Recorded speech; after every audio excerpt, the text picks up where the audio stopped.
Hak soalan.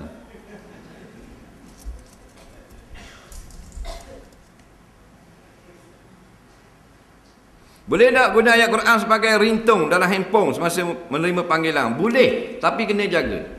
Sama macam kita boleh buat t-shirt buah ayat Quran depan. Ayat kursi, boleh. Nak pakai topi buah ayat Quran boleh tak? Boleh. Piah buah Quran boleh tak? Boleh. Tapi kena jaga masalah. Faham? Kena jaga, nak masuk tandas tak boleh kena najis. Kalau nak basuh dalam tu tak campur dengan hak kena najis.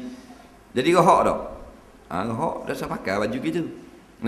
Rintung, kalau korang tengah baca Quran, kita tak boleh mati selalu pasal dia ada tempat wakaf. Kalau tengah tak boleh. Jadi masalah. Macam kita dengar radio Quran. Naik kereta, faham? Kalau kita nak tutup, jangan di tengah ngaji tengah ayat, habis ayat. Nampak? La'allahum tuftah, kita tutup. Mana boleh tutup situ? La'allahum yuflihun. Tak, baru boleh tutup.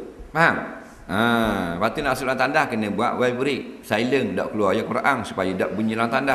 Walhasil rohak tak? Rohak tak? Tak payah pakai dah. Bukan kata tak boleh dengar Quran. Tak terjaga, jaga tak apa. Jadi kadang-kadang tak sedap juga lagu. Lagu. Tok Imam pun sedap kot lagu.